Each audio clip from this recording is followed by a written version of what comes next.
How's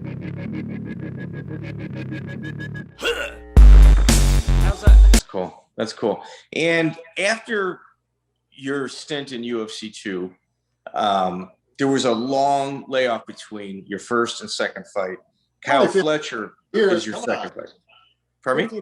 It's only 15 and a half years. Come on. Yeah, right. So the reason that I know quite a bit about your background is due to the fact that I think we had a mutual friend that passed away named Big Poppa Schnake, who for anybody in the Midwest that's an old school fight head, this guy every single weekend, sometimes twice a weekend, was busy ring announcing. Like this guy, Big Poppa Schnake, has probably attended and announced probably 400 or 500 MMA bouts. Well, at least. And then another thing about Schnake too is his knowledge of MMA frightening. Was so deep and so vast. He could talk about anything and know about it. And I mean, the guy was a walking, back in my day, encyclopedia, but now I guess encyclopedia. Google. Yeah.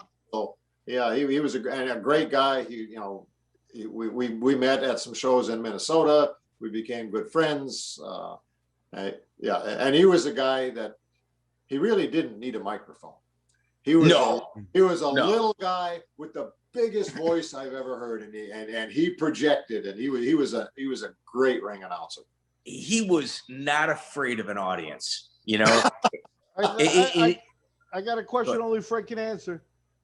Poppa Schnake or Rich Goings? The G-Man. I got to go with Schnake.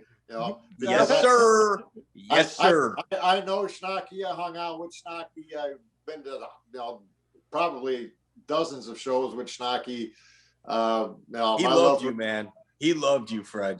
It was mutual. It was mutual. He was such a good dude, man. I literally cried when I got the word that he died. It was a heartbreaker.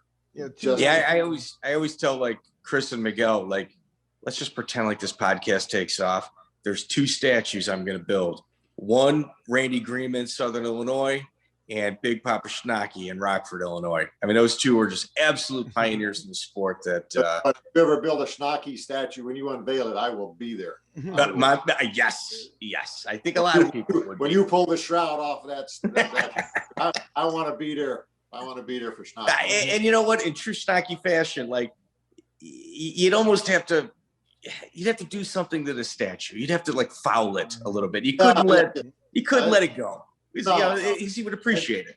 You'd have to put an inscription on there, something like, "You gotta drink, because if you don't drink, your liver's got absolutely nothing to do." Yeah, that was one of his lines. That's a good one.